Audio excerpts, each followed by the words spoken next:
ओम अज्ञानतिमिरान्धस्य ज्ञानाञ्जनशलाकया चक्षुरुन्मिलितं येन तस्मै श्रीगुरुवे नमः। श्रीचैतन्यमनोभीष्टं स्थापितं येन भूतले स्वयं रूपकदा मह्यं ददाति स्वपदान्तिकं। वन्देऽहं श्रीगुरु श्रीयुतपदकमलं श्रीगुरून् वैष्णवाञ्च श्रीरूपं सागरजातं सहगण रघुनाथान्वितं तं सजीवम् साद्वैतं सावधूतं परिजनसहितं कृष्ण चैतन्य देवं श्रीराधा कृष्णपादान् सहगण ललिता श्रीविशाखान्वितांश्च नमः ओं विष्णुपादाय कृष्णप्रेष्ठाय भूतले श्रीमते भक्तिवेदान्त स्वामिनिति नामिने नमस्ते सारस्वते देवे गौरवाणी प्रचारिणे निर्विशेष शून्यवादी पाश्चात्य देशतारिणे नमो महावदन्याय कृष्ण प्रेम प्रदायते कृष्णाय कृष्ण चैतन्य नामने गौरकृषे नमः। हे कृष्ण करुणा सिंधु दीनबंधो जगतपते गोपेश गोपिका कांत राधा कांत नमोस्तुते तप्त कांचन गौरांगी राधे वृंदावनेश्वरी वृषभानुसुते देवी प्रणमामि हरिप्रिये वाञ्छाकल्पतरुभ्यश्च कृपा सिन्धुभ्यैव च पतितानां पावनेभ्यो वैष्णवेभ्यो नमो नमः। जय श्री कृष्ण चैतन्य प्रभु नित्यानंद श्री अद्वैत गदाधर श्रीवासादि गौर भक्तवृंद हरे कृष्ण कृष्ण कृष्ण हरे हरे हरे राम राम राम हरे हरे।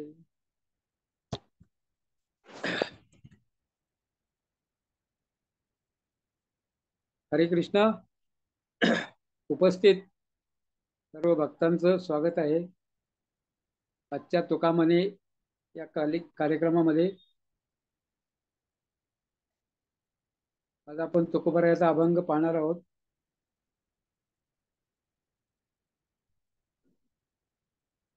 अभंग असा आहे, शरण शरण जी हनुमंता तुझ आलो रामदूता। शरण शरण जी हनुमंता तुझ आलो रामदूता। काय भक्तीच्या त्या वाटा मज दावाव्या सुभटा। काय भक्तीच्या त्या वाटा मज दावाव्या सुभटा। शूर आणि धीर स्वामी काजी तू सादर। शूर आणि धीर स्वामी काजी तू सादर। तुका म्हणे रुद्र अंजनीच्या या कुमरा। तुका म्हणे रुद्रा अंजनीची या कुमरा।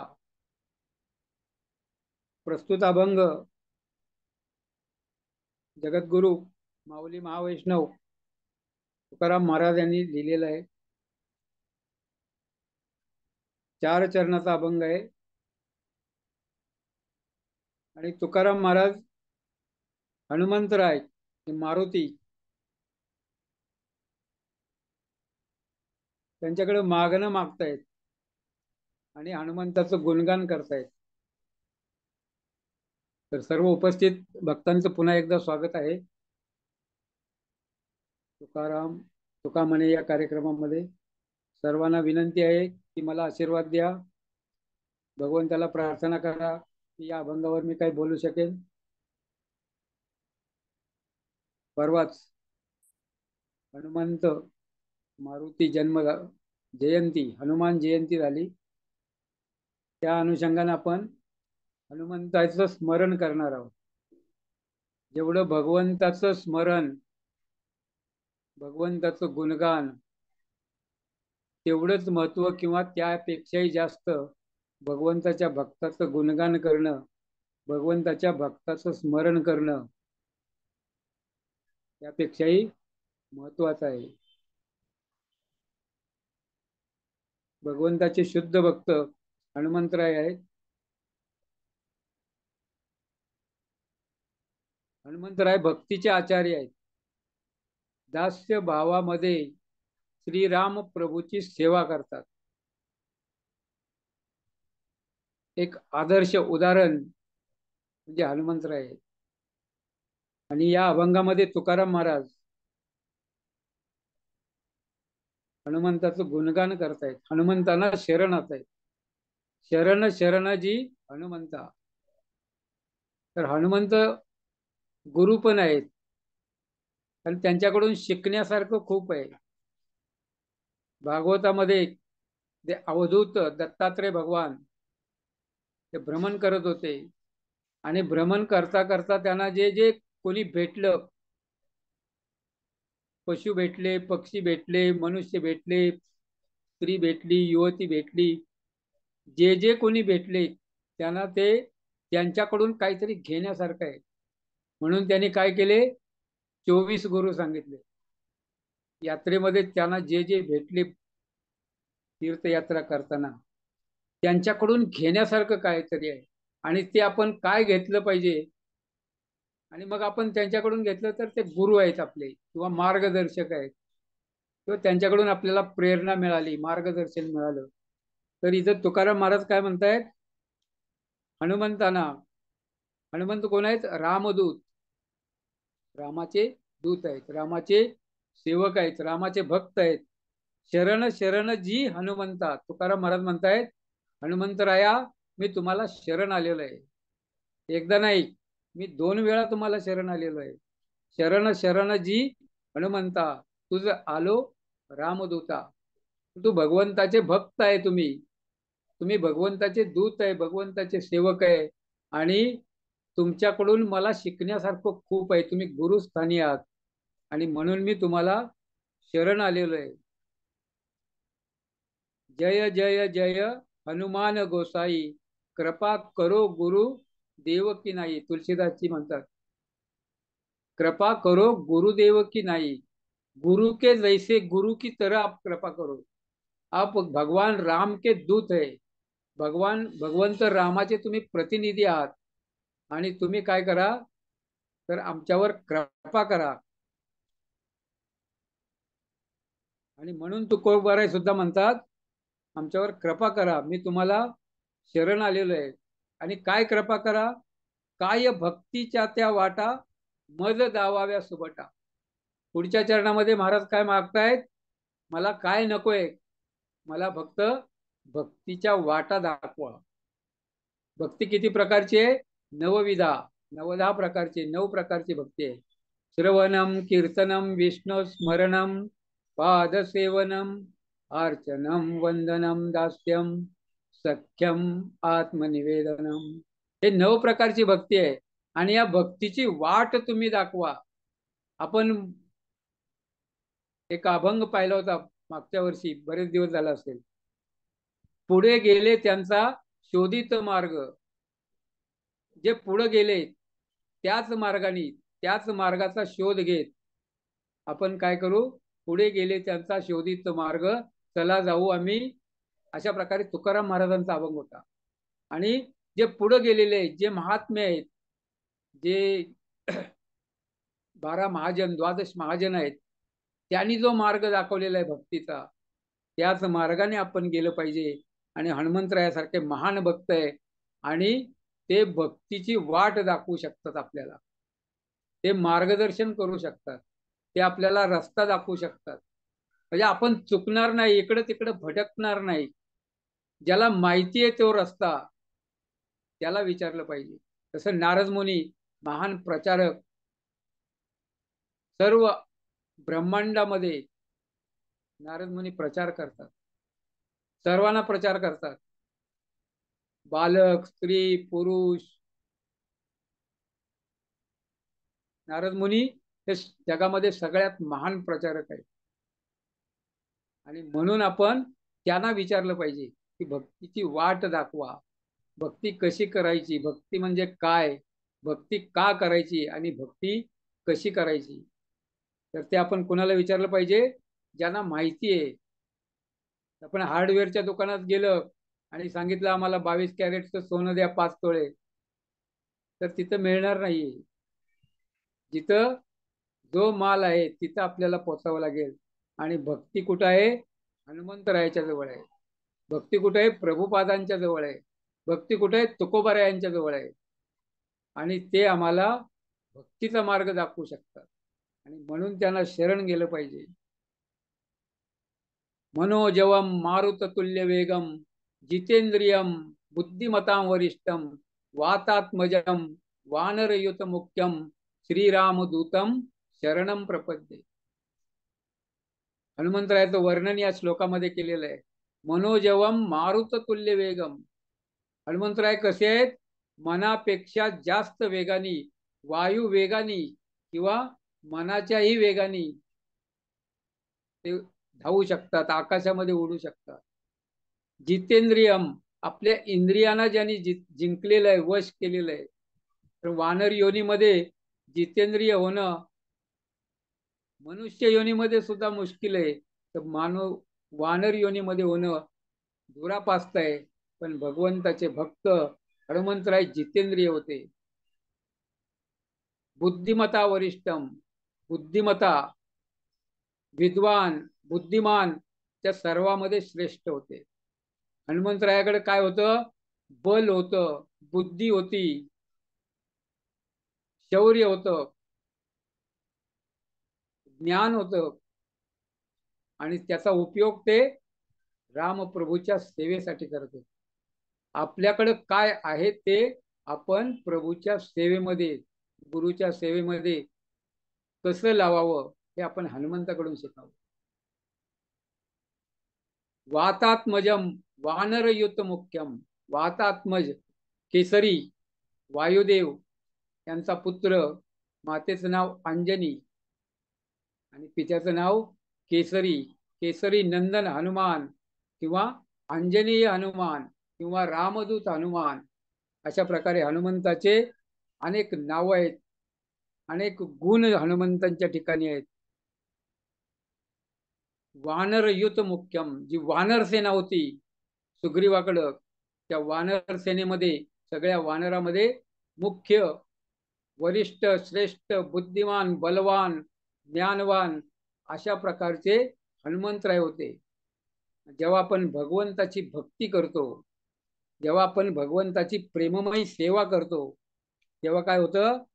ज्ञान आणि वैराग्य आपोआप प्राप्त होतं. वासुदेवे भगवती भक्ती योग प्रयोजित जनयत्याशु वैराग्यम ज्ञानम च यद हेतुकम.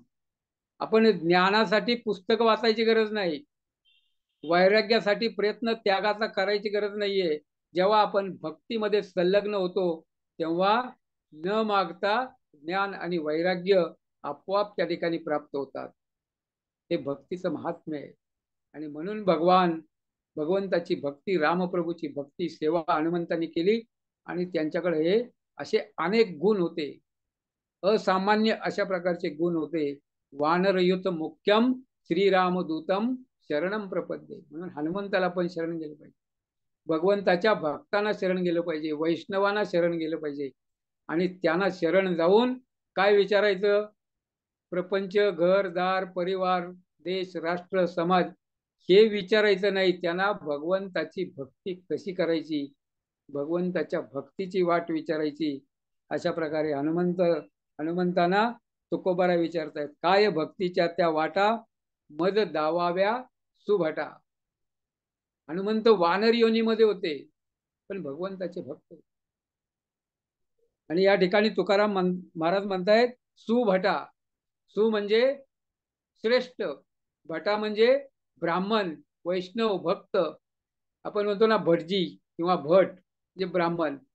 सर्व ब्राह्मणामध्ये श्रेष्ठ, सर्व भक्तामध्ये श्रेष्ठ, सर्व वैष्णवामध्ये श्रेष्ठ. अशा प्रकारे तुम्ही हनुमंत आहात.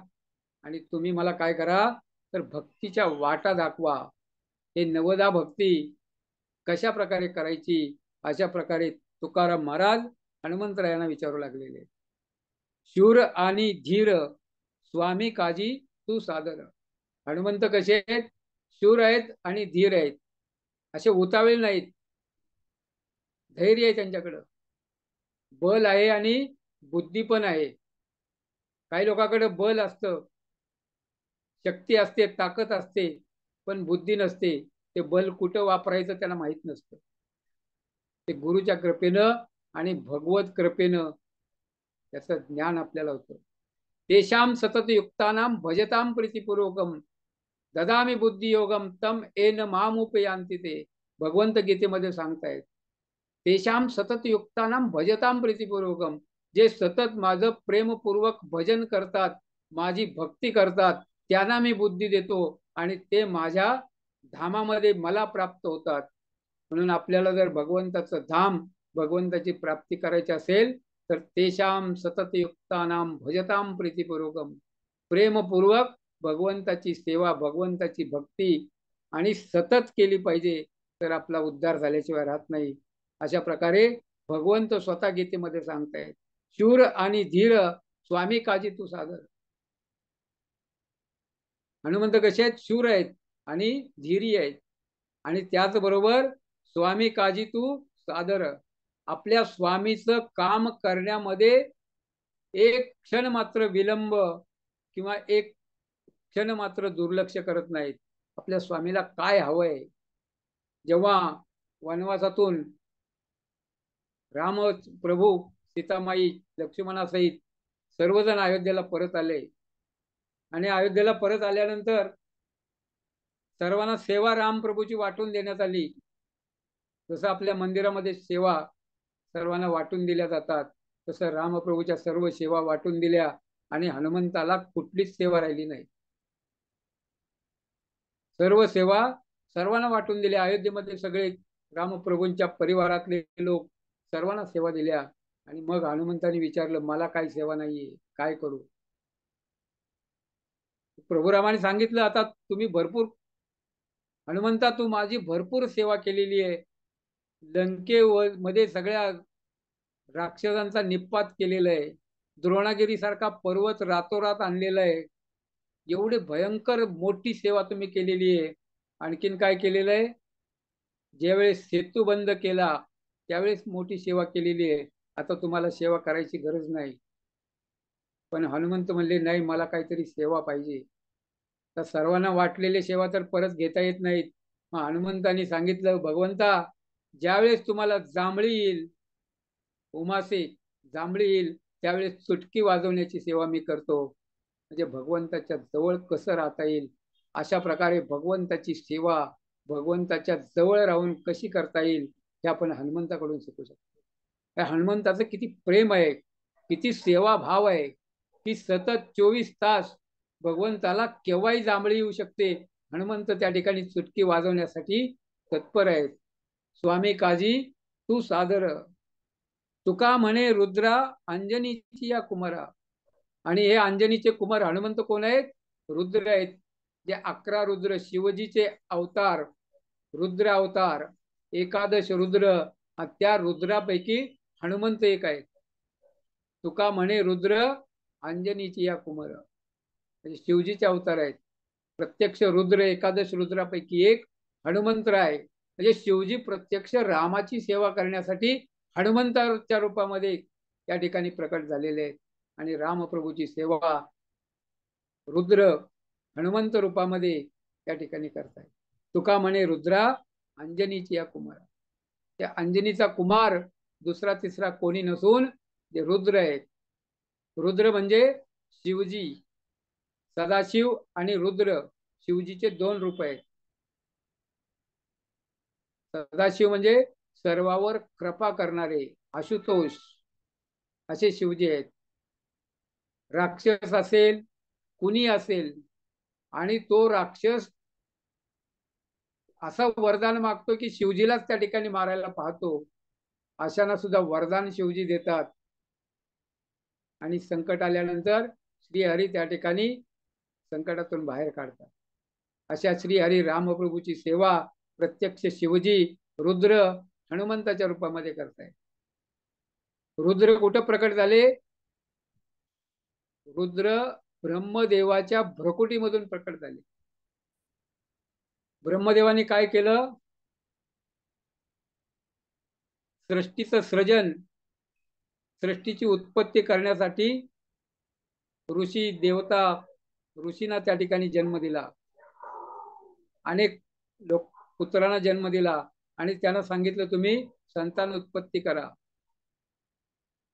चतुष्कुमार आदी सप्त ऋषी, 10 ऋषी, चतुष्कुमार चतुष्कुमार आदी नारद मुनी त्यांनी काय केलं, नकार दिला. आम्ही प्रपंचामध्ये पडणार नाही. तुमचा जो सेवा आहे सृजन करायची ते तुमचं तुम्ही बघा. आम्ही काय या ठिकाणी संतान उत्पत्ती करणार नाही. आम्ही प्रपंचामध्ये या संसारामध्ये अडकणार नाही. चतुष्कुमार आदी ऋषींनी ज्यावेळेस असं त्या ठिकाणी सांगितलं नारद ऋषींनी, त्यावेळेस काय झालं, ब्रह्मदेवाला प्रचंड राग आला. प्रचंड राग हे रुद्राचं रूप आहे. आणि तो राग, तो क्रोध ब्रह्मदेवाच्या भ्रकुटीमधून बाहेर पडला आणि ते झाले रुद्र शिवजी. आणि मग ते रडू लागले.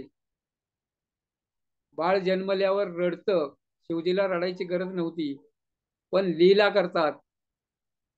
शिवजी भगवंताचे महान भक्त आहे आणि लीला म्हणून शिवजी रडू लागले.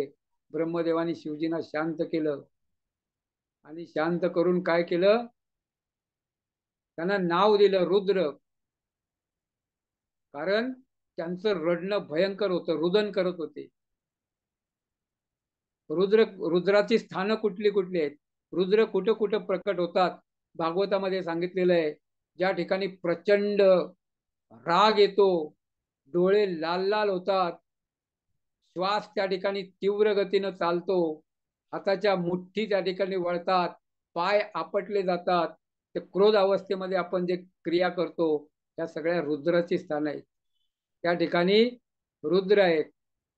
त्या ठिकाणी पूर येतो, पूर, प्रचंड पाणी पृथ्वीवर वाहत असतं, ते रुद्राचं स्थान आहे. भयंकर आग लागते, धगधग आग, भयंकर आगीचे लोटच्या लोट त्या ठिकाणी दिसतात, ते रुद्राचं स्थान आहे. आकाशामध्ये प्रचंड ढग गर्जना करतात, ते रुद्राचं स्थान आहे.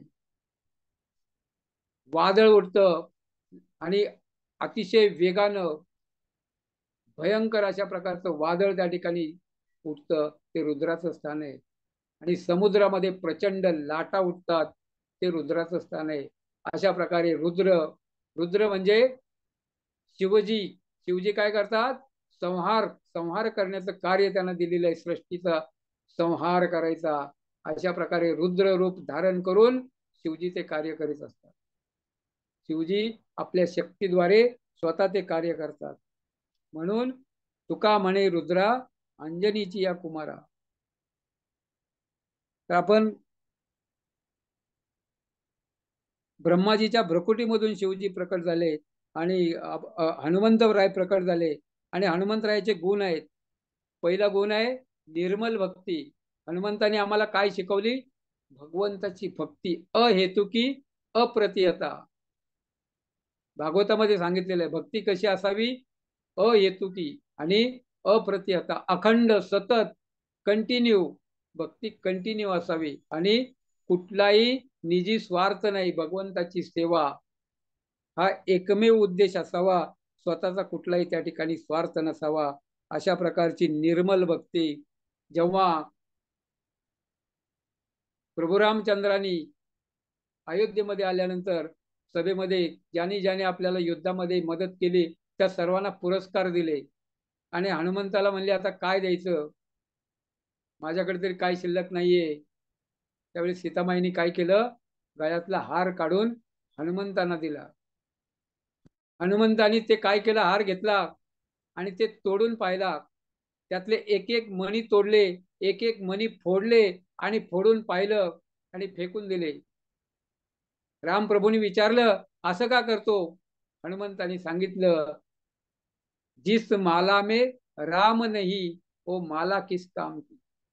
ज्या मण्यामध्ये राम नाहीये, हे काय आहे, सोनं आहे किंवा हे दागिना आहे किंवा हा मणी आहे, पण हे भौतिक आहे, जड आहे, ह्याच्यामध्ये राम नाहीये. आणि ज्याच्यामध्ये राम नाही तो माझ्या काही कामाचा नाहीये. अशा प्रकारचं वैराग्य, अशा प्रकारची शुद्ध निर्मल भक्ती. हनुमंताचं रामावर किती प्रेम होतं. हनुमंताने एक दिवशी पाहिलं, सीतामाई काय करत होती, सिंदूर, भांगामध्ये सिंदूर भरत होती. हनुमंताने विचारले हे सिंदूर तुम्ही का लावता. सीतामाईने सांगितलं प्रभू रामचंद्रावर माझं प्रेम आहे आणि त्यांना दीर्घ आयुष्य लाभावं म्हणून साठी मी हे सिंदूर लावते. हनुमंताने ऐकलं आणि हनुमंत जाऊन सिंदूर घेऊन आले. सर्व अंगाला सिंदूर लावला आणि ज्यावेळेस सीता आणि रामप्रभूंनी पाहिलं हनुमंताचं किती प्रेम आहे आपल्या स्वामीवर, प्रभू रामचंद्रावर, भगवंतावर हनुमंताचं किती प्रेम आहे याची जाणीव त्यांना झाली. हनुमंत काय आहेत? शक्तिशाली आहेत. किती शक्ती हनुमंताकडं. जन्मल्याबरोबर लहान बालक असताना भूक लागली, मला खायला पाहिजे, आईने उशीर लावला तर ते म्हणले, तो सूर्य उगवत होता अरुणोदय, ज्यावेळेस लाल अशा प्रकारचं सूर्याचं दर्शन त्या ठिकाणी हनुमंतांनी पाहिलं आणि त्यांना वाटलं हे फळ आहे, मी खाऊन टाकतो. हनुमंत वायू वेगानं सूर्याच्या जवळ गेले. सूर्याने हनुमंतांना वंदन केलं आणि हनुमंताचं रक्षण केलं. अशा प्रकारे हनुमंताची शक्ती भयंकर शक्ती आहे. द्रोणागिरी पर्वत रातोरात हिमालयामधून श्रीलंकेमध्ये आपल्या शेपटीला बांधून त्या ठिकाणी हनुमंतराय घेऊन आले. एवढी प्रचंड शक्ती आहे. आणि शक्ती काय केली त्यांनी? आपल्या रामप्रभूच्या स्वामीच्या सेवेमध्ये लावली. तिसरा गुण आहे त्यांचा बुद्धिमान. बुद्धिमताम वरिष्ठम, सर्वांमध्ये श्रेष्ठ बुद्धी त्यांची आहे. त्यांनी काय केलेलं आहे? सूर्यदेवाकडून शिक्षा प्राप्त केलेली आहे. सूर्यदेव रथामध्ये बसून सूर्य चालत असतो, सूर्य आपल्या गतीने चालतो आणि त्या रथाच्या पुढे हनुमंत उलट्या पावली चालत त्यांच्याकडून शिक्षण प्राप्त, दीक्षा शिक्षा सूर्यदेवाकडून प्राप्त केली आणि ते श्रुतीधर होते. अशा प्रकारे कुठल्याही परिस्थितीमध्ये आपण गुरुकडून शिक्षा प्राप्त केली पाहिजे. नाही आपल्याला जर सांगितलं रथाच्या पुढे उलट चाला, मी तुम्हाला शिक्षण देतो, तर आपल्यापैकी कुणी तयार होणार नाही, आम्ही दुसरा गुरु बघू. पण प्रत्येक परिस्थितीमध्ये गुरुचा आदर केला पाहिजे आणि शिक्षा प्राप्त केली पाहिजे, हे आपण हनुमंताकडून शिकू शकतो. आणि चौथा गुण आहे प्रेम. आणि ते पाहिलं आपण सिंदूर, भगवान श्रीरामावर सीतेचं एवढं प्रेम आहे आणि आपणही रामप्रभूंना दीर्घायू मिळण्यासाठी सगळ्या अंगाला सिंदूर लावून आपल्या प्रेमाचं त्या ठिकाणी प्रदर्शन हनुमंतराय करतात. आणि ज्यावेळेस रामप्रभूंनी विचारलं तुला काय वरदान पाहिजे, हनुमंतांनी सांगितलं मला काही नको, मला तुमचं संपूर्ण प्रेम मिळालेलं आहे आणि मी तुम्हाला समर्पित आहे. आणि जोपर्यंत या जगतामध्ये रामकथा चालेल तोपर्यंत मी इथं राहीन आणि तुमची रामकथा ऐकीन. अशा प्रकारचा आशीर्वाद मला द्या, अशी मागणी हनुमंतांनी केली. आणि रामप्रभूंनी हनुमंतांना चिरंजीव अशा प्रकारचं वरदान दिलं. हनुमंतराय आजही या जगाच्या पाठीवर उपस्थित आहेत आणि ज्या ज्या ठिकाणी रामकथा चालते त्या त्या ठिकाणी हनुमंत उपस्थित होतात. हनुमंत महाभारतामध्ये सुद्धा उपस्थित होते, अर्जुनाच्या रथावर ध्वजस्तंभामध्ये उपस्थित होते, भीमाला शिक्षण देण्यासाठी उपस्थित होते, श्रीकृष्णांना सुद्धा एकदा भेटले होते. अशा प्रकारे हनुमंत चिरंजीव आहेत. लाखो वर्षापूर्वीचे हनुमंत हजारो वर्षापूर्वी महाभारतामध्ये सुद्धा होते. आणि आजही काही लोक सांगतात की हनुमंत वानराच्या रूपामध्ये भेटले. अनेक कथा अनेक गोष्टी सांगत असतात. आणि सगळ्यात कृपाळू, सगळ्यात पात्र, भूत प्रेत घालवायचं असेल किंवा काही दुःखापासून मुक्ती मिळायची असेल तर सर्वात कृपा लवकर करणारे अशा प्रकारचे महान भक्त हनुमंतराय आहेत. सर्वांनी हनुमंताची शरण घ्यावी, हनुमंतांना प्रार्थना करावी. हरे कृष्ण कृष्ण कृष्ण हरे हरे, हरे राम राम राम हरे हरे. पवनसुत हनुमान की जय. सियावर रामचंद्र की जय. जय जय. हरे कृष्ण.